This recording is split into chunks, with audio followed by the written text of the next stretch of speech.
إن الذين يلحدون في آياتنا لا يخفون علينا أفمن يلقى في النار خير أم من يأتي آمنا يوم القيامة اعملوا ما شئتم إنه بما تعملون بصير. اعوذ باللہ من الشیطان الرجیم. بسم اللہ الرحمن الرحیم. نحمد و نصلی علی رسولہ الکریم. اما بعد. رب اشرح لی صدری ویسر لی امری واحلل عقدۃ من لسانی یفقہوا قولی. اللہم ربنا الہمنا رشدنا واعذنا من شرور انفسنا. اللہم ارنا الحق حقا وارزقنا اتباعہ وارنا الباطل باطلا وارزقنا اجتنابہ. یا معلم ابراہیم علمنا، یا مفہم سلیمان فہمنا. ربنا زدنا علما ربنا زدنا علما ربنا زدنا علما. معزز سامعات اور رائے کے بہترین ساتھیوں، السلام علیکم ورحمۃ اللہ وبرکاتہ. ہم پڑھ رہے تھے حامیم سجدہ کی آیت نمبر 40، جس میں الہاد کا ذکر ہے. ان الذین یلحدون فی آیاتنا لا یخفون علینا. اللہ رب العزت اس میں ارشاد فرما رہے کہ جو لوگ ٹیڑھ پن اختیار کرتے ہیں فی آیاتنا، ہماری نشانیوں میں، ہماری آیتوں میں، ہمارے احکام میں، لا یخفون علینا، ان کی وہ حرکتیں ہم سے چھپی ہوئی نہیں ہیں، ان کی وہ چالیں ہم سے چھپی ہوئی نہیں ہیں. تو ہم الہاد کو سمجھ رہے تھے، الہاد کے معنی کیا ہے، اور جو امت میں الہاد پیدا ہوا ہے اور شروع دنیا سے جو الہاد کا آغاز ہوا ہے اس کو ہم سمجھنے کی کوشش کر رہے تھے. اللہ تعالی ہمیں الہاد سے محفوظ فرمائے، ٹیڑھ پنے سے محفوظ فرمائے، خالص مومنوں میں شامل فرمائے، اور جو جیسا حکم اللہ نے دیا ہے ہمیں ویسا اس کو ماننے والا بنائے اور اس کے مطابق زندگی گزارنے والا بنائے. آمین. کل ہم نے سمجھا تھا بنی اسرائیل کا جو سمجھ رہے تھے ان میں کیا الہاد تھا، انہوں نے سیدھے سیدھے احکام کو کیسے ٹیڑھے معنی پہلائے، اور بات نہ ماننے کی جو ضد کی تھی انہوں نے. پھر بنی اسرائیل کا ہی جو عیسیٰ علیہ السلام کو فالو کرنے والے بھی جو عیسائی کہلاتے، انہوں نے بھی الہاد کیا، انہوں نے بھی اپنے نبی کی بات نہیں مانی سیدھے سیدھے طریقے سے. تو یہ بھی ہم نے سمجھا. پھر مسلمانوں میں جو بگاڑ پیدا ہوا، جب تک نبی صلی اللہ علیہ وسلم تھے کوئی اس میں چینجز نہیں تھے، لیکن نبی صلی اللہ علیہ وسلم کے وصال کے بعد جو مدعیان نبوت پیدا ہوئے تھے، انہوں نے جو نبوت کا دعویٰ کیا تھا، تو وہاں سے جو بگاڑ پیدا ہوا، جو سبائی تحریک نکلی، عبداللہ بن سبا جو ہے اس نے ایک گروپ فارم کر دیا اور لوگوں میں بھٹکانا شروع کر دیا. تو اسی کے چلتے ایک اور گروپ بھی وہاں پر فارم ہو گیا تھا. تو وہاں سے آج پڑھیں گے، سمجھیں گے انشاءاللہ. تو یہ جو سبائی تحریک تھی اس میں انہوں نے کیا کیا، لوگوں میں انتشار پیدا کیا، لوگوں میں تفریقہ کر دیا، یعنی مسلمانوں کو آپس میں کاٹ دیا، بہکا دیا. یہ ان کا مشن تھا. تو ان کو کہتے ہیں شیعان علی کا گروپ، یعنی علی رضی اللہ تعالیٰ عنہ کے نام کو یہ لوگ استعمال کر کے بہکاتے تھے. علی رضی اللہ تعالیٰ عنہ کا نام استعمال کر کے انہوں نے لوگوں میں پھوٹ ڈالنے کی کوشش کی. یہ سبائی تحریک ہے. پھر آگے ایک اور تحریک نکلی. ایکچولی تحریک جب ہم پڑھ رہے اس کو تو اس کو سمجھے فرقہ، جو فرقہ بنتا گیا ہر دور میں. ایک تو جو سٹارٹنگ کا فرقہ ہے وہ سبائی تحریک ہے، سبائی فرقہ ہے، شیعہ بھی کہتے ہیں، شیعہ ایک فرقہ بن گیا ہے. پھر اس کے بعد ایک اور فرقہ بنا خوارج کا. یہ خوارج کے فرقے کا کانسیپٹ کیا تھا، انہوں نے سبائی فرقہ تھا، انہوں نے تو پھوٹ ڈالنے کی کوشش کی مسلمانوں میں.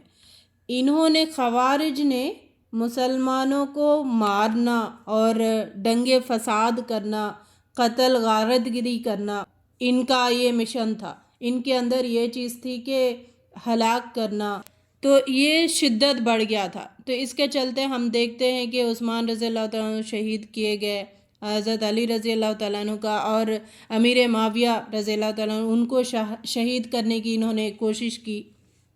تو ایسے بڑے بڑے جو صحابہ تھے اور مسلمان تھے ان کو قتل کرنے کا انہوں نے شروع کیا تھا. جب یہ چیز عمل میں آئی، لوگ قتل ہو رہے تھے، لوگ شہید ہو رہے تھے، تو حضرت علی رضی اللہ تعالیٰ عنہ نے نہروان کا ایک جنگ ہے جو لڑی ان خوارج کے اپوزٹ میں، خوارج سے نہروان کی جنگ حضرت علی رضی اللہ تعالیٰ عنہ نے لڑی اور 4000 کو انہوں نے قتل کر دیا، حضرت علی مرتضیٰ رضی اللہ تعالیٰ عنہ. اور ہم دیکھتے ہیں کہ جتنے بھی رولرز تھے وہاں پہ، جتنے بھی خلیفہ بنتے گئے، انہوں نے بہت کوشش کی یہ گروپ کو ختم کرنے کی، ان کے خلاف لڑتے گئے، ان کے خلاف حسن رضی اللہ تعالیٰ عنہ کے بارے میں آتا ہے، انہوں نے بھی لڑا. امیر معاویہ انہوں نے بھی اس خوارج کے خلاف ان کو ہٹانے کی کوشش کی. تو اب انہوں نے بعض عقیدے لوگوں کے دماغوں میں پیدا کیے. کس نے؟ یہ خوارج جو فرقہ ہے، انہوں نے بعض عقیدے لوگوں کے دماغوں میں پیدا کیے. اب وہ لوگ بھی کون سے؟ جن کے اندر، جیسے کل ہم نے سمجھا تھا، جن کے اندر ایمان راسخ نہیں ہوا، ابھی ایمان انٹر نہیں ہوا، صرف مسلمان ہیں نئے. تو ان کے اندر انہوں نے بعض عقیدے ڈیولپ کیے. وہ کون سے ہیں؟ کہ ایک ہے کہ گناہ کبیرہ جو کرتا ہے وہ کافر ہے یا مومن. ایک مسئلہ انہوں نے چھیڑا اور اس پہ بحثیں شروع کیے. نہیں، بعض کہتا ہے کہ کافر ہے، بعض کہتا ہے نہیں مسلمان ہے، بعض کہتا ہے نہیں مومن ہی ہے. تو یہ بحث شروع کر دی، لوگوں میں تفرقہ، یہ بحث کا موضوع بنا دیا. ایک اور عقیدے میں بگاڑ کی انہوں نے کی، شخصیت پرستی. جیسے کہ ہم نے سمجھا حضرت علی رضی اللہ تعالیٰ عنہ کو انہوں نے ایک الوہیت کا درجہ دیا، نبی صلی اللہ علیہ وسلم سے بھی بڑھ کے ان کی شان بیان کرنے لگے. اپنے خود ساختہ جو باتیں ہیں وہ باتیں بنا کر انہوں نے شخصیت پرستی کا آغاز کیا. پھر صحابہ، اب یہ بھی چیز ڈیولپ کی لوگوں کے دماغوں میں کہ صحابہ آخر ایک دوسرے کے دشمن ہیں یا پھر دوست ہے، یہ بھی. اور بعض نے یہ بھی کہا کہ اب صحابہ آپس میں بغض رکھتے کہ نہیں رکھتے. اور پھر جو صحابہ میں فرسٹ نمبر کے، سیکنڈ درجے کے، تھرڈ درجے کے، یہ جو 1 2 3 4 5 6 کا جو چکر تھا نمبرنگ دینے کا، یہ بھی عقیدہ انہوں نے ڈیولپ کیا، یہ خوارج نے. تو ایسی باتوں میں جو امت تھی، جو مسلمان تھے، ان کو الجھا دیا اور ان کو بھٹکا دیا، ان کے عقیدوں میں چینجز کرنے شروع کیے. ہم کیا سمجھ رہے ہیں ابھی ان چیزوں میں؟ آج کا جو دین ہے بگڑا ہوا، یعنی دین اپنے آپ میں بگڑا ہوا نہیں ہے، لیکن ہم نے جو دین کو سمجھ رہے وہ بگڑا ہوا ہمارے پاس ہے. تو اتنا بگاڑ آنے کا ریزن کیا ہے؟ اتنے بگاڑ آنے کا ہسٹری کیا ہے؟ وہ ہسٹری ہم سمجھنے کی کوشش کر رہے. اتنے الہاد ہمارے اندر جو ہے، ہمارے گھروں میں پائے جاتے ہیں، ہمارے سوسائٹی میں پائے جاتے، وہ الہاد کا ریزنز کیا ہے اور یہ کیسے ڈیولپ ہوئے، کیسے ہمارے اندر رچ بس گئے، اس کو ہم سمجھنے کی کوشش کر رہے. جب اس کو ہم انشاءاللہ سمجھیں گے، اس کا فہم حاصل کر لیں گے، تو ہم اپنی زندگیوں سے الہاد کو نکال کر پھینک دیں گے، پھر خالص مسلمان بنیں گے انشاءاللہ. اس نیت کے ساتھ آپ لوگ بیٹھیں، پھر انشاءاللہ اللہ تعالی ہماری اصلاح فرمائیں گے، ہم سب خالص مسلمانوں میں شامل ہوں گے انشاءاللہ. تو اب ہم نے کیا سمجھا تھا؟ سبائی جو تحریک تھی اس کا مقصد تھا امت میں انتشار پیدا کرنا، امت میں پھوٹ ڈالنا، امت کو صحیح راستے سے بھٹکا دینا، بہکا دینا. کلیئر؟ دوسرا یہ جو خوارج کا تھا، ان کا کیا تھا؟ ان کا تشدد کا عنصر تھا، قتل غارت گری کا عنصر تھا. ان کے اندر پھوٹ ڈالنے کے علاوہ ایسے فساد ڈالو، یعنی ایک چیز دیکھیے، نبی صلی اللہ علیہ وسلم ہے، صحابہ کرام ہیں، صحابہ کرام کے بارے میں نبی صلی اللہ علیہ وسلم نے کیا بتایا کہ بہت سارے صحابہ کرام کو تو آپ نے جنت کی بشارت دی، اور بہت صحابہ کرام کی فضیلت بھی نبی صلی اللہ علیہ وسلم نے ہمیں دی، تعلیم دی۔ اب اتنی فضیلت والے صحابہ کرام کو بھی یہ خوارج نے قتل کیا، شہید کیا، تو ایسے دنگے فساد والا یہ فرقہ ہے۔ نبی صلی اللہ علیہ وسلم نے فرمایا کہ ان کے بارے میں ایک آپ نے پیشین گوئی کی کہ قیامت تک ہوں گے یہ لوگ۔ اب خوارج کے نام سے اگر کوئی دکھ نہیں رہا، لیکن یہ سوچ رکھنے والے قیامت تک ہوں گے۔ تو بعض گروہ کی نشاندہی کروائی ہے نبی صلی اللہ علیہ وسلم نے کہ آج بھی مسلمانوں کو قتل اور مسلمانوں میں جو انتشار پیدا کرتے ہیں، مسلمانوں میں جو پھوٹ ڈالتے ہیں، وہ جو لوگ آج بھی ہے وہ لوگ خوارج ہے، اس گروپ میں شامل ہوں گے۔ تو اسلام ہمیں قتل غارت گری کا اجازت نہیں دیتا ہے، تفریقہ ڈالنے کا انتظار کہ آپ نے بتایا کہ آج بھی علماؤں کو ہی نہیں بلکہ عام لوگوں کو بھی اگر کوئی قتل کرتا ہے نا، تو قتل غارت گری کا یہ جو ہے ان میں، اور خاص کر مسلمانوں کو اور علماؤں کو قتل کرنا، پھر یہ ان کا پیشہ ہے، ان کی سوچ ہے۔ تو ہمیں بہت چوکنا رہنا ہے اس چیز سے، تاکہ ہم ایسے فرقے میں نہ پڑے اور ایسے فرقے کی جو سوچ ہے اس سے دور رہیں۔ آج بھی جو مسلمانوں کو توڑنے والی باتیں کرتا ہے، جو مسلمانوں کو گروپس بنانے والی باتیں کرتا ہے، تو سمجھے کہ کہیں نہ کہیں جھپکا اس کا ادھر بھی ہے۔ اللہ تعالیٰ ہمیں محفوظ رکھے۔ اور ایک فرقہ بنا اس کے بعد مسجیہ کا، مسجیہ فرقہ کہتے ہیں، مسجیہ تحریک کہتے ہیں۔ تو اس کا کانسیپٹ کیا تھا، یہ کس بیسس پہ بنا کہ جو ہم نے پڑھا تھا پیچھے کہ گناہ کبیرہ کا مرتکب کافر ہوتا یا نہیں، یہ جو بات ہے گناہ کبیرہ کرنے والا کافر ہوتا یا نہیں، مومن ہوتا یا کافر ہوتا، یہ اس بات کو بہت ٹائم تک کھینچا گیا۔ اس بات کے چلتے اس میں کئی سارے باتیں ایڈ کر کے فرقے بنتے گئے۔ اب مرجیہ کا جو فرقہ ہے، یہ تو ایک بات اس نے یہ رکھی، اس پہ بحث مباحثہ شروع کر دیا۔ تو اس نے کہا، اپنی رائے یہاں پہ پیش کی، ایک فتویٰ دیا کہ نہیں لگا سکتے، یعنی کافر یا مومن یہ ہم فتویٰ نہیں لگا سکتے، یا پھر کافر ہے کر کے فتویٰ نہیں لگا سکتے۔ اب اس مسئلے کو کیا کرو، اللہ پہ چھوڑ دو، اللہ تعالیٰ دیکھنے والا ہے، اللہ تعالیٰ حساب کرے گا، اللہ تعالیٰ فیصلہ دے دے گا۔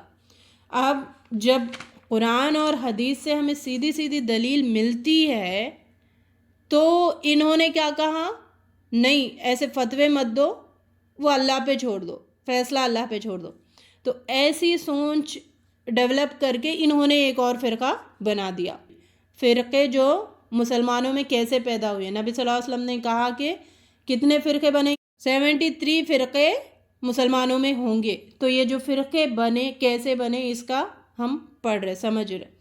تو بعد میں ایک اور فرقہ بنا، متاخرین مرجیہ، یعنی سیکنڈ، پہلے ہم نے جو مرجیہ کے بارے میں پڑھا تھا وہ بنا اولین مرجیہ، پہلا مرجیہ۔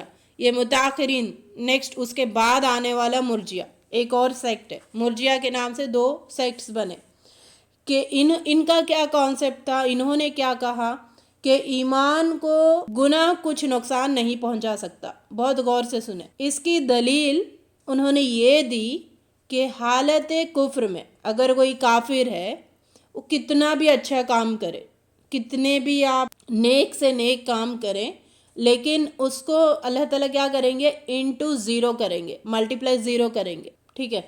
تو اب اس نے اس کو دلیل لیا، جب حالت کفر میں نیکیوں کا کوئی فائدہ نہیں ہوتا، تو اسی طرح آپ اگر حالت ایمان میں ہیں، آپ اپنے آپ کو مسلمان کہہ رہے، تو اس میں کفر کا کوئی فائدہ نہیں ہوتا۔ آپ مسلمان ہیں، اب آپ جتنے بھی آپ برائی کرو کچھ نہیں ہوتا، اللہ تعالیٰ معاف کر دیں گے۔ اس نے اس کو ٹیلی کیا کس سے، حالت کفر میں نیکیوں کا کچھ فائدہ نہیں، اسی طرح حالت ایمان میں کفر کا کوئی فائدہ نہیں ہے۔ کتنا غلط کانسیپٹ ہے اور کیسے لوگوں کو بھٹکانے والی بات ہے۔ تو اس کانسیپٹ پہ ایک فرقہ بنا متاخرین مرجیہ اس کو کہتے ہیں، یہ ایک سیکٹ ہے۔ نیکسٹ ایک اور سیکٹ بنا، ایک اور تحریک نکلی، تو اس کا نام ہے وحیدیہ۔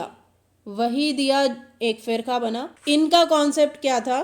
اللہ نے جو وعدے کیے، جو وعیدیں کی، وہ پوری ہو کر رہے گی۔ یعنی اللہ نے جنت کے وعدے کیے، جہنم سے ڈرایا ہے، جہنم میں بھیجنے کا جو ہمیں وارننگز دیے ہیں، یہ ہو کر رہے گا۔ تو اس لیے یہ کہنا کہ کوئی نقصان نہیں پہنچ سکتا، یہ کہنا غلط ہے۔ بات کیا چل رہی؟ پہلے کا جملہ یہ سٹارٹنگ سے کہ گناہ کبیرہ کا کرنے والا، گناہ کبیرہ کا مرتکب کافر ہے یا مومن، اسی بات کو ڈیفرنٹ طریقے سے سمجھ کر، اپنے حساب سے سمجھ کر فرقے بنتے گئے۔ کلیئر؟ تو یہاں پہ اس نے کیا کیا؟ یہ اللہ نے جو وعدے کیے اور جو وعیدیں کی وہ پوری ہو کر رہے گی، اس لیے یہ کہنا کہ کوئی نقصان نہیں پہنچ سکتا، یہ کہنا غلط ہے۔ اس نے یہ بات منائی کہ یہ کتنی بات غلط ہے، ذرا اس پہ سوچے۔ اللہ تعالیٰ نے کیا بتایا؟ عمل اور اس کے نتیجے کے درمیان نزول ہے، نزول کا تعلق ہے، یہ انہوں نے بتایا، وحیدیہ نے۔ ٹھیک ہے؟ کیسے؟ جب اللہ تعالیٰ نے کہا کہ نیکی کیا تو لازماً اس کی جزا ملے گی، آپ کچھ بھی نیک کام کرو اس کا برابر بدلہ دیں گے، اللہ تعالیٰ ثواب دیں گے۔ اب گناہ کیا تو لازماً سزا ملے گی، یہ بھی اللہ تعالیٰ نے بتایا۔ اب اس پہ سٹک ہو گئے، مطلب یہ ہے توبہ کے دروازے بند۔ سمجھ آئی کیسے ڈیپتھ میں جا کے انہوں نے بگاڑ شروع کیا؟ یہ گناہ جو بھی کرتا ہے لازماً اس کو سزا ملے گی، مطلب انہوں نے یہ چیز نکالی، عقیدے میں بگاڑ نکالی کہ توبہ کے دروازے بند ہے، توبہ قبول نہیں ہوگی، تم گناہ کرے تو اس کی سزا مل کر رہے گی۔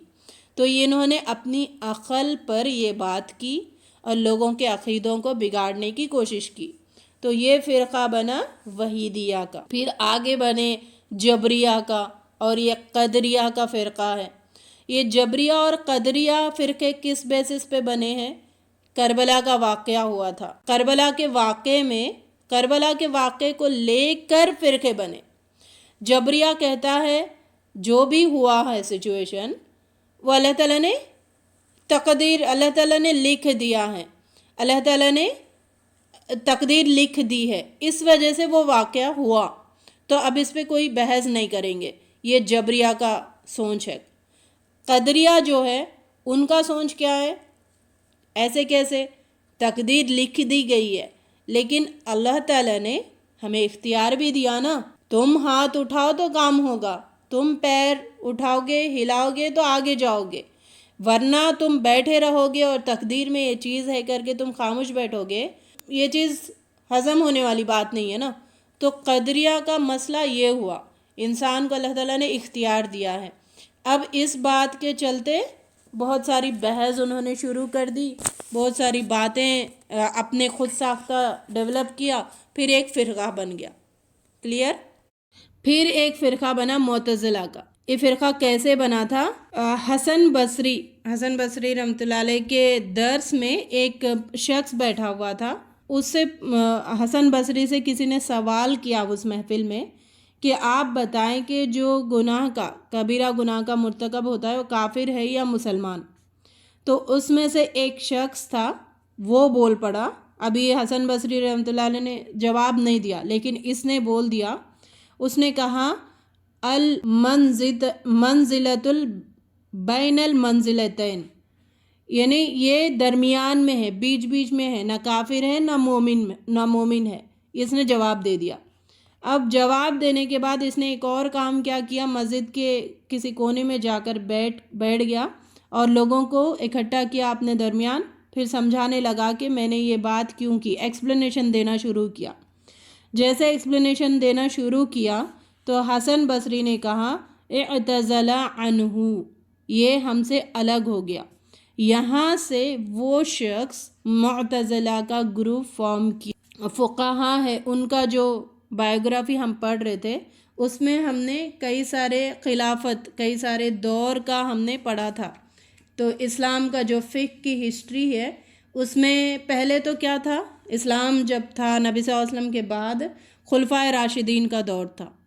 سیکنڈ اس کے بعد آتا ہے امیہ ڈائنیسٹی آتا ہے، اس کو عثمان رضی اللہ تعالیٰ عنہ سے آغاز ہوا یہ تقریباً 8th سینچری تک چلا۔ اس کے بعد عباسد ڈائنیسٹی آ گیا تھا، اس میں عباس بن مطلب ان کا آغاز کرتا تھا اور یہ 10th سینچری تک چلا۔ تو یہ جو عباسد خلیفت ہے، عباسد ڈائنیسٹی ہے، اس میں اس کا دور تھا، وہ دور جب یہ فرقے بنے، معتزلہ کا فرقہ بنا۔ کلیئر؟ عباسد ڈائنیسٹی میں یہ معتزلہ کا فرقہ بنا۔ کیسے بنا؟ اس میں ہم نے پڑھا تھا امام احمد بن حنبل رحمۃ اللہ علیہ کے، ان کی جو ہم نے بایوگرافی پڑھی تھی، تو ان کے دور میں ایک مسئلہ پیدا ہوا تھا قرآن کو مخلوق کہنے کا۔ تو فورس کر رہے تھے کہ قرآن کو مخلوق کہو، اس کو ہم ڈیٹیل میں بعد میں سمجھیں گے، پہلے یہ دیکھیے۔ تو اس ڈائنیسٹی میں کئی سارے جو خلیفہ آئے تھے، کئی سارے جو بادشاہ بنے، وہ مامون معتزلہ بنا تھا ایک بادشاہ، پھر اس کے بعد مامون رشید، پھر معتصم باللہ، ایسے ایک رولنگز بنتے گئے۔ اس کی موت ہو گئی تو دوسرا بنا، اس کے بعد دوسرا بنا۔ پھر جب یہ لوگ اس بات کو، اس کے کچھ کانسیپٹس ہے، اس کے کچھ اصول ہے، اس کے کچھ پرنسپلس ہے، انہوں نے بنائے۔ کلیئر؟ جب انہوں نے بنائے اس کے پرنسپلس، تو وہ پرنسپلس کو اب انہوں نے کیا کیا، زبردستی کیے، کیونکہ بادشاہ تھے نا، بادشاہت چل رہی تھی، تو انہوں نے کیا کیا، اب یہ پرنسپلس کو سب ماننا، سب، کوئی بھی انکار نہیں کر سکتے، جو انکار کرتا ہم اس کو سزا دیں گے۔ یہ پرنسپلس انہوں نے بنا کے لوگوں میں یہ کیا کہ تم اس کو مانو، اگر نہیں مانو گے تو تمہیں بادشاہ کی طرف سے سزا ملے گی۔ یہاں تک سمجھیے بات، اس کو سٹاپ کیجئے۔ اب تھوڑا ہم چلتے ہیں، اس کو کنٹینیو کریں گے بعد میں۔ اب تھوڑا ہم چلتے ہیں اس دور کے طرف جو کہ 6th سینچری کا ہے۔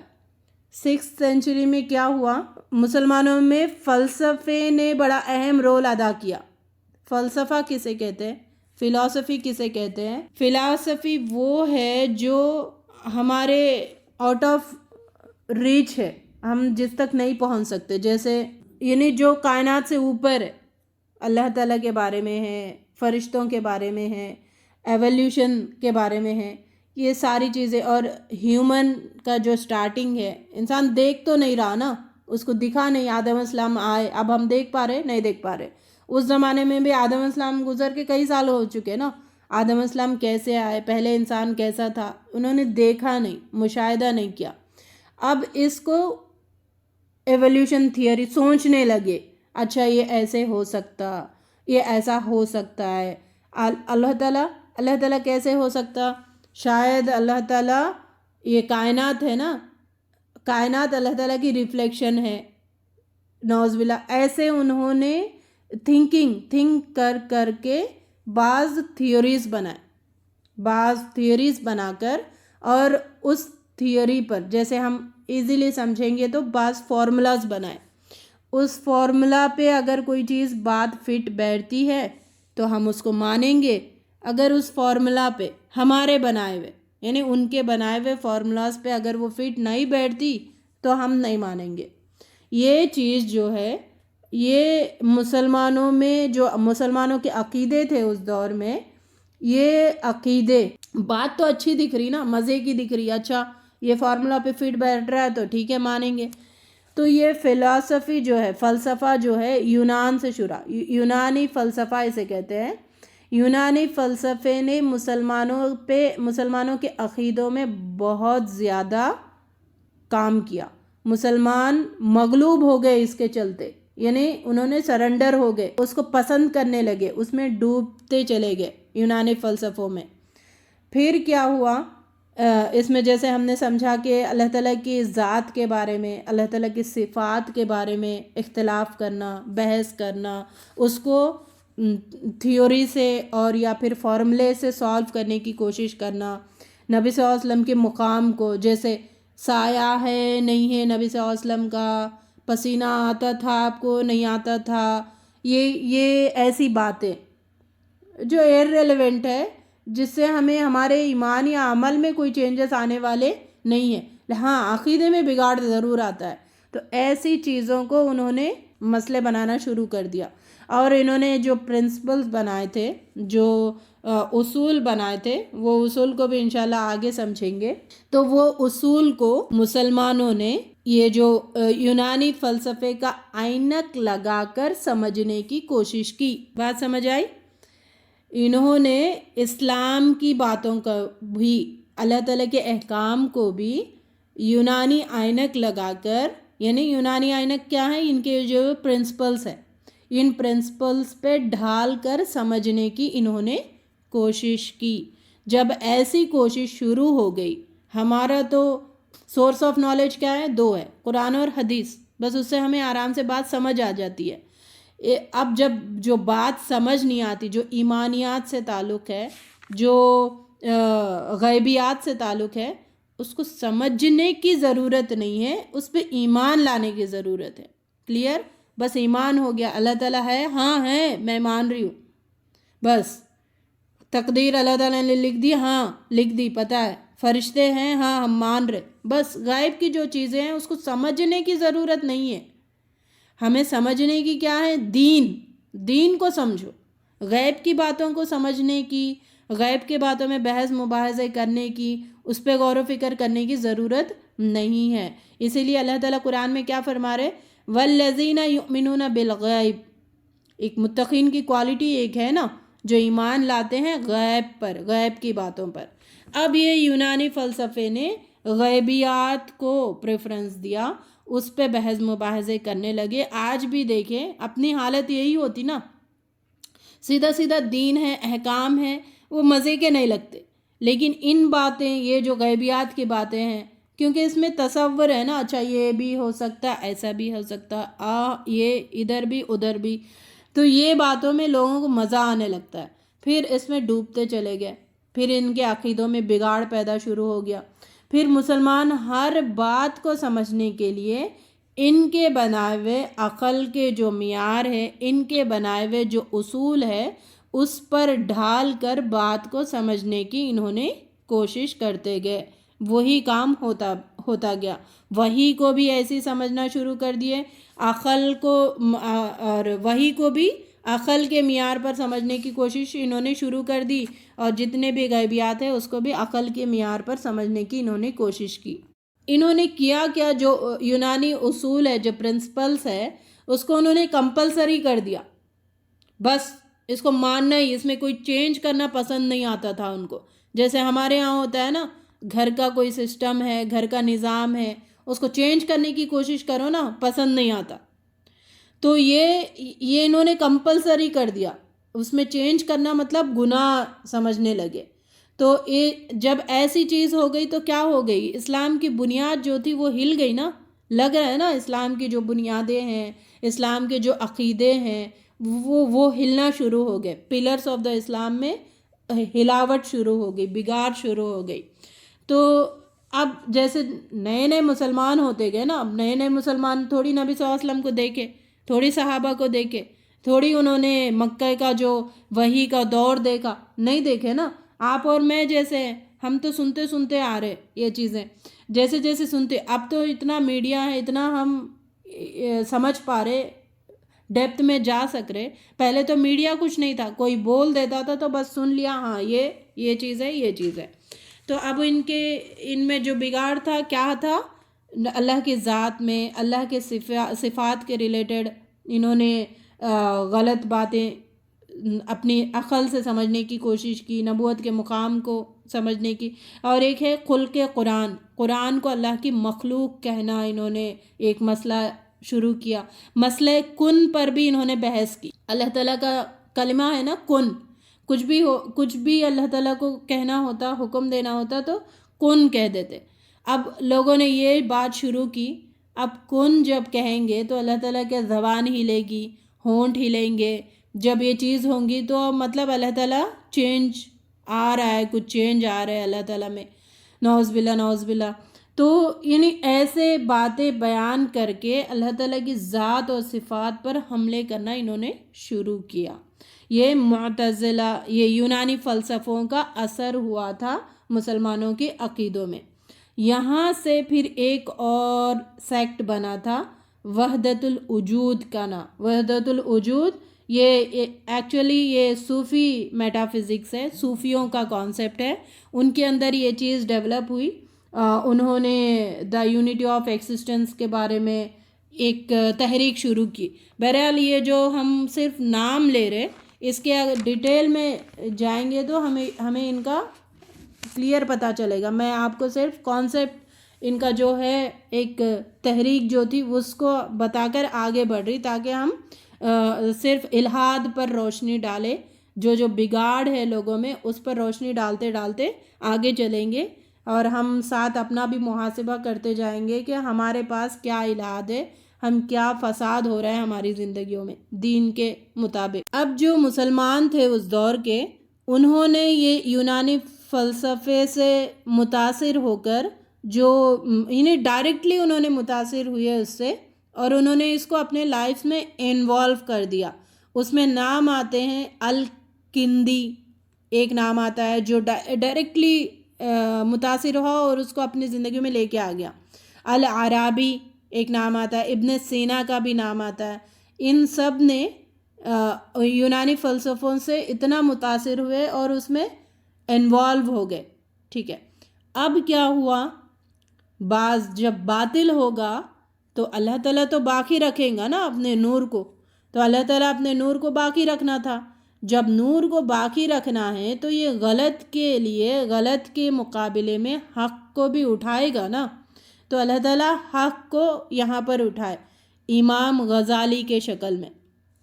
امام غزالی کا ہم نام سنتے ہیں. تو امام غزالی رحمۃ اللہ علیہ نے، انہوں نے کیا کیا، اس کا رد کیا.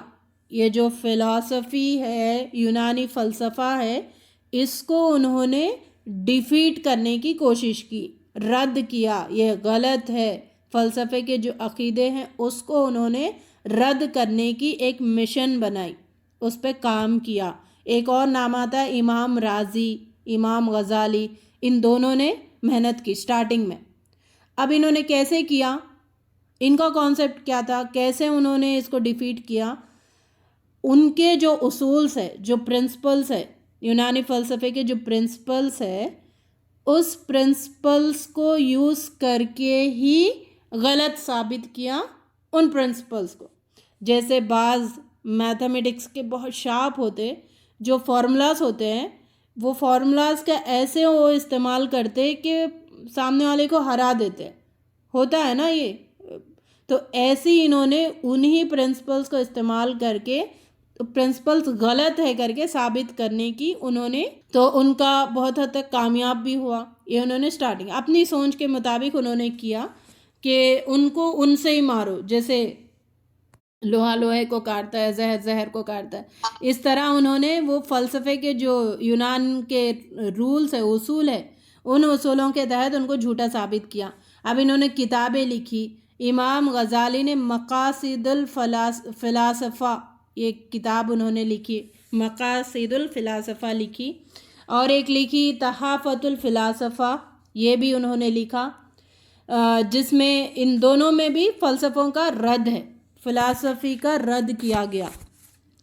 اب یہ جو تحافت الفلاسفہ ہے، اس میں انہوں نے 20 پوائنٹس لکھے، 20 بنیادی مسائل لکھے. پھر وہ 20 پوائنٹس کے تحت اگر اس کو کوئی مانتا ہے، 20 پوائنٹس کو کوئی مانے گا تو سمجھو وہ مسلمان نہیں ہے، اسلام سے خارج ہے. اگر یہ 20 پوائنٹ کو نہیں مانتا تو سمجھو وہ مسلمانوں کے گروپ میں ہے. اب اس 20 پوائنٹس کا 4 پوائنٹس میں سمجھیں گے، 4 پوائنٹس میں اس کا نچوڑ کیا ہے. پہلا ہے یہ ہے کہ یعنی وہ 20 پوائنٹس 4 پوائنٹس میں کور ہو جاتے ہیں. پہلا ہے کہ کائنات کی ازلیت، یعنی کائنات کی ازلیت میں آتا ہے سمپل کہ اللہ تعالیٰ ہے، کائنات اللہ تعالیٰ نے بنائی. انہوں نے کیا کیا، کائنات کو اللہ تعالیٰ کا ریفلیکشن قرار دیا. یہ کائنات الگ کوئی چیز نہیں ہے، اللہ کا ریفلیکشن ہے. تو یہ کہہ کر انہوں نے اگر یہ کوئی ایسے بات مانتا ہے، یہ عقیدہ رکھتا ہے، تو پھر وہ صحیح نہیں ہے، وہ مسلمان نہیں ہے. ایک اور ہے کہ اللہ تعالیٰ کا علم اور اللہ تعالیٰ کی جزیات کا انکار. اللہ تعالیٰ کو ہر چیز کا علم ہے. ہاں، بعض نبی صلی اللہ علیہ وسلم کے دور میں بھی بعض یہودیوں نے، کفار مکہ نے یہ کیا، یہودیوں نے، کہ اللہ تعالیٰ نا زور سے کہتا تو سن لیتا ہے، اگر ہم چپ چپ کے ایسی باتیں کریں گے تو اللہ تعالیٰ کو وہ سنائی نہیں دیتا، نعوذ باللہ. تو ایسے انہوں نے اللہ تعالیٰ کے علم اور اللہ تعالیٰ کی جزیات کا انکار کرنا شروع کر دیا. تو اس کا ایک پوائنٹ انہوں نے وہاں پر رکھا، اگر یہ کوئی مانتا ہے اللہ تعالیٰ تو مختار کل ہے، ہر چیز کا علم ہے اللہ تعالیٰ کو، عالم الغیب بھی ہے، تو اللہ ایک اللہ ہے، ان میں اللہ میں کوئی ڈیفیکٹس نکالنے کی نعوذ باللہ کوشش کرے گا تو پھر وہ مسلمانوں سے ہٹا ہوا ہے. تیسری پوائنٹ انہوں نے رکھی کہ نظریہ کا تعلیم. چوتھا ہے کہ حشر الانساد. یہ بھی بہرحال عقیدوں سے ہی تعلق رکھنے والی باتیں ہیں. کائنات کی چیزیں، سسٹم ہے نا، نظام ہے نا، وہ اللہ تعالیٰ نے فکس کر دیا. سورج نکلتا ہے، پھر سورج سن رائز ہوتا ہے، سن سیٹ ہوتا ہے، چاند آتا ہے جاتا ہے، اس کی منزلیں گھٹتی ہے بڑھتی ہے. تو کائنات کا ایک جو نظام ہے وہ کائنات کا فطری نظام ہے، اس کو ان لوگوں نے، یہ فلسفے والوں نے حقیقت سمجھا، کیونکہ دکھ رہی نا چیزیں، پریکٹیکلی دکھ رہی ہے. تو اللہ تعالیٰ کی ذات کو انہوں نے ہٹا دیا. مطلب ایتھزم کیا کرتے ہیں، یہ کہتے ہیں کہ اللہ تعالیٰ کوئی ہے نہیں، سب اپنے آپ بنی ہے. تو اللہ کی قدرت کا انکار کرنا یہ فلسفیوں کا ہے. الہاد کے معنی ہم نے کیا سمجھا، کوئی بھی چیز ریزن بتا کر انکار کرنا. کسی بھی چیز کو اپنی عقل میں آتی تو ہم مانتے، عقل میں نہیں آتی تو ہم نہیں مانتے، یہ بتانا الہاد ہے. تو یہ فلسفہ بھی ہے. فلسفہ، الہاد سب ایک ہی برانچ سے نکلے ہوئے شاخے ہیں. انہوں نے یہ کام کی امام غزالی نے. پھر دوسرا رد کیا ان کے جو اصول ہے، فلسفے کو ڈیفیٹ کرنے کا دوسرا کام کیا احمد بن حنبل رحمۃ اللہ علیہ نے. احمد بن حنبل کے بارے میں ہم نے ان کی بایوگرافی پڑھی. تو یہ کہاں تھے، عباسد ڈائنیسٹی میں ان کا ٹائم آتا ہے. تو ان کے ٹائم میں جو ہم نے پیچھے جائے، ابھی پیچھے ہم نے پڑھا تھا، عباسد خلیفہ جو تھا، عباسد ڈائنیسٹی جو تھی، اس میں مامون، رشید اور جو بادشاہ بنے تھے ان کا ہم نے ذکر کیا تھا نا. تو اس دور میں ایک مسئلہ کھڑا ہوا تھا. کون سا مسئلہ؟ قرآن کو مخلوق کہنے کا. قرآن اللہ کی مخلوق ہے. تو احمد بن حنبل رحمۃ اللہ علیہ نے ڈٹ گئے، اتنا صبر کا مظاہرہ کیا اور اس غلط چیز کو وہ بالکل بھی نہیں مانے. انہوں نے کہا ٹھیک ہے میں مانتا ہوں، لیکن اگر تم قرآن اور حدیث سے مجھے دلیل دو، قرآن کی آیت بتاؤ، حدیث بتاؤ، تو میں ضرور مانوں گا، لیکن قرآن اور حدیث نہیں بتاؤ گے تو میں نہیں مانوں گا. تو وہ تو نص تو نہیں لا سکتے نا، قرآن اور حدیث سے تو یہ بات ثابت نہیں ہوتی کہ قرآن اللہ کی مخلوق ہے. قرآن میں کہا گیا بار بار قرآن اللہ کا کلام ہے. جب ثابت نہیں کر سکے تو انہوں نے کیا کیا، تو امام احمد بن حنبل نے یہ جو فکری گمراہی ہے، جو عقیدے کی گمراہی ہے، اس کو اسٹرانگلی رد کیا. اس سے ہمیں یہ بات پتہ چلتی ہے کہ ہم بھی، امام احمد بن حنبل کے بارے میں آتا ہے، ان کو اس میں جو پنش کیا گیا کہ کہا جاتا کہ اگر وہ اونٹ پہ یا ہاتھی پہ بھی وہ کوڑے مارتے تو وہ بل بلا کے چیختا پکارتا نکل جاتا، ان پوری دنیا کو اس کی چیخیں سنائی دیتی. اور آپ کو کئی ٹائم تک پریزن میں رکھا گیا، کئی ٹائم تک آپ کو دیتے گئے، پنشمنٹ دیتے گئے، اور اتنا پنشمنٹ اور اتنے یہ زنجیروں میں رکھا گیا، زنجیریں اتنی وزن کے جتنا آپ کا وزن نہیں تھا اتنی بھاری زنجیریں آپ کو پہنائی گئی اور اسی میں آپ کو رکھا گیا، اور اتنے کوڑے مارتے تھے، کوڑے مارنے والا تھک جاتا تھا لیکن ان کی زبان سے اف تک نہیں نکلتا تھا۔ تو اتنی بڑی سیکریفائز، اتنا بڑا یہ کر کے ایک عقیدے کی اگر وہ مان لیتے، سپوز سمجھے اگر مان لیتے، نیچے دکھا دیتے تو عقیدے میں بڑا بگاڑ آ جاتا ہے نا مسلمانوں کے، تو یہ ڈٹ کر کھڑے ہو گئے تو ہمیں یہ بگاڑ آنے سے بچ گیا، قرآن کو مخلوق کہنے کا بگاڑ جو آنا تھا وہ بچ گیا اللہ کے حکم سے۔ تو اس میں کئی بادشاہ آئے تھے، مامون رشید کا نام آتا ہے، اس کے بعد واشق باللہ، اس کے بعد معتصم باللہ، یہ ایک ایک، یعنی انہوں نے کیا کیا، اس نے ایک بنایا کہ جو یہ عقیدہ نہیں رکھتا ہے کہ قرآن اللہ کی مخلوق ہے، جو یہ نہیں کہتا، ان سب کو قید کرو۔ سب اس نے دمشق میں بات پھیلا دی کہ سب بولو کہ قرآن اللہ کی مخلوق ہے۔ اب جو نہیں بولتا اس کو کیا کرو کہ جو تجارت ہے اس کو ختم کر دو، اس کو بائیک آؤٹ کر دو، یہ اس نے کیا۔ اب اس چیز کو بھی جب لوگ ڈر گئے، اس دور کے بھی جو علماء تھے جن کا ایمان اتنا اسٹرانگ نہیں تھا، وہ ڈر گئے اور انہوں نے کہہ دیا چلو ٹھیک ہے، دل میں تو نہیں مان رہے نا، اس کی تسلی کے لیے بول دو، ایسے بول دیا، حق کا انہوں نے انکار کر دیا۔ لیکن 4 لوگ تھے جنہوں نے اسٹرانگ کھڑے ہو گئے کہ نہیں، قرآن اللہ کی مخلوق نہیں ہے۔ اس میں سے بھی ڈرانے دھمکانے پر دونوں تو پھر پیچھے ہٹ گئے۔ 2 تھے، امام احمد بن حنبل اور ایک نام آتا ہے کہ محمد بن نوح، یہ دونوں بہت اسٹرانگلی کھڑے ہو گئے کہ نہیں مان رہے تھے کہ قرآن مخلوق اللہ تعالیٰ کی نہیں ہے بلکہ قرآن اللہ کا کلام ہے۔ اس نے یہ دمشق میں رہتے تھے نا، تو ان کو کہا بادشاہ نے، مامون رشید نے، کہ بیڑیوں میں جکیڑ کر ان کو لے کے آؤ میرے پاس۔ تو بیڑیوں میں جکیڑ کر ان کو لے جایا گیا۔ راستے میں تھے کہ مامون رشید کا انتقال ہو گیا، مر گیا وہ۔ پھر واشق باللہ اقتدار پہ آیا تو اس نے بھی بہت ظلم کیا، پریزن میں رکھ دیا کئی سال تک، کہا جاتا ہے کہ 30 منتھس تک آپ پریزن میں تھے۔ اس کے بعد پھر یہ بھی مر گیا۔ پھر تیسرا آیا معتصم باللہ کے دور میں جب یہ بحث چلتی رہتی تھی، ایک ہی بحث، جیسے اپنے گھروں میں بھی ہوتا ہے نا، کوئی ایک مسئلہ ہے، بھائی سمجھ نہیں آ رہا ہے تو چپ کر کے بیٹھ جاؤ نا، تم دلیل مل رہی تو مانو، دلیل نہیں مل رہی اور بحث ہو رہا ہے، چپ کے بحث ہو رہا ہے تو سٹاپ کر دو، اس کو یہ کر دو۔ بعض لوگوں کا ہوتا کرتے جاتے، بحث کرتے جاتے پھر بگاڑ آنا شروع ہو جاتا ہے، پھر نفرتیں پیدا ہوتی ہے۔ تو مومن کیا ہوتا ہے، دلیل کو مان لیتا ہے، کوئی دلیل دے رہا ہے تو مان لیتا ہے، لیکن جس کے دلوں میں الحاد ہوتا ہے، کجی ہوتی ہے، دلیل کو نہیں مانتے، بس ہم سوچ لیے، میرا نالج ہے، میری بات ہے، بس میں اس پہ سٹک ہوں۔ اب اس نے معتصم باللہ نے کیا کیا، اس کے دور میں ایک شخص کھڑا ہو گیا اس کے دربار میں، اور اس نے اس کو سوال کیا، کیا سوال کیا کہ ٹھیک ہے یہ بات ہے، ہم مانیں گے یہ بات ہے، کیا اس کا نبی صلی اللہ علیہ وسلم سے، صحابہ سے کوئی دلیل ملتی ہے؟ اگر ملتی ہے تو انہوں نے اس پہ کچھ بات کیوں نہیں کیا؟ جب وہ بات نہیں کیے تو ہم کیوں کریں؟ کلیئر؟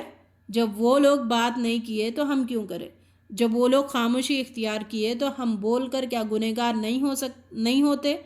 تو یہ بات اس کو سمجھ آ گئی۔ مجھے یہ بتاؤ کہ یہ جو قرآن پاک کو مخلوق اور غیر مخلوق کہنے کا مسئلہ ہے، تم کیا سمجھتے ہو کہ نبی صلی اللہ علیہ وسلم اور صحابہ کو معلوم تھا یا نہیں تھا؟ اس نے سوال کیا، یہ مسئلے کے بارے میں نبی صلی اللہ علیہ وسلم اور صحابہ کو معلوم تھا کہ نہیں تھا؟ اس کا جواب دو۔ پھر خود ہی اس نے جواب دیا، اگر تم کہو کہ معلوم تھا، نبی صلی اللہ علیہ وسلم کو، صحابہ کو معلوم تھا، تو وہ خاموش کیوں رہے؟ اس مسئلے پہ بحث کیوں نہیں کیے؟ ایک پوائنٹ۔ دوسرا، اگر انہوں نے یہ بات نہیں کہی، انہوں نے یہ مسئلہ کھڑا نہیں کیا، یہ بات اپنے زبانوں سے نہیں کہی، تو تم کیوں کہتے ہو؟ تو دونوں طریقوں سے صحابہ اور نبی صلی اللہ علیہ وسلم سے کوئی اس بات کی دلیل ہی نہیں ملتی، تو اے بے وقوف تو کیوں بات کر رہا ہے؟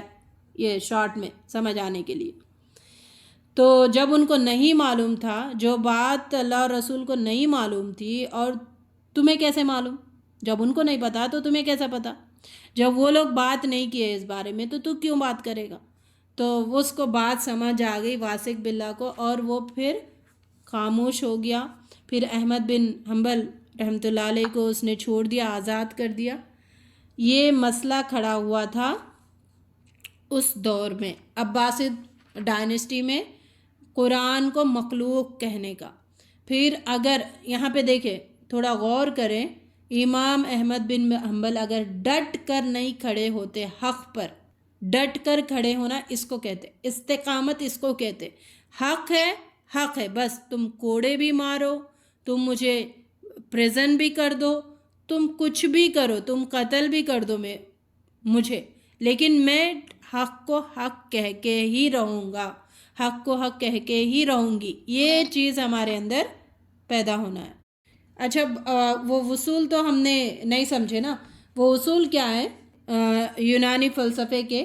ایک تھا عقیدہ توحید کا، اس کو ایسی مانو، بس یہ جو یہ رول بنا ہے بس اس پہ ایسی. ایک ہے عدل کے بارے میں، ایک ہے وعد اور وعید کے بارے میں، اللہ تعالیٰ کا جو جزا اور سزا کے بارے میں، اور منزلۃ البین المنزلتین جو ہے کہ کبیرہ گناہ کا مرتکب نہ کافر ہے نہ مسلمان ہے، مسلمان اور کافر کے درمیان ہے. یہ رول انہوں نے نافذ کرنے کی کوشش کی. اور امر بالمعروف و نہی عن المنکر، نیکی کا حکم دینا، برائی سے روکنا. اس ٹاپکس پہ انہوں نے اصول بنائے اور لوگوں کو کہا کہ بس سب ماننا ہی ان چیزوں کو، جو ہم بنائے اس کے مطابق ماننا ہے، ورنہ پھر پنش کریں گے. تو اب تک ہم نے کیا سمجھا؟ مسلمانوں میں جو فلسفے کی بگاڑ آئی، فلسفہ آ گیا، فلسفے کو اٹریکٹ ہو گئے. تو جب اٹریکٹ ہو گئے تو ہمارے اندر عقیدے میں کیسا بگاڑ آ گیا، ہماری تھنکنگ میں کیسا بگاڑ آ گیا، ہماری غیبیات جو ہے اس میں لوگوں نے کیسا بگاڑ کیا، اللہ تعالیٰ کی ذات میں کیسے حملے کیے، نبی صلی اللہ علیہ وسلم کی شان میں غلو میں کیسے انہوں نے حملے کیے، فرشتوں کا یا پھر تقدیر کے بارے میں، یہ سب چیزیں کا ہم نے سمجھا. یہاں تک بگاڑا ہے.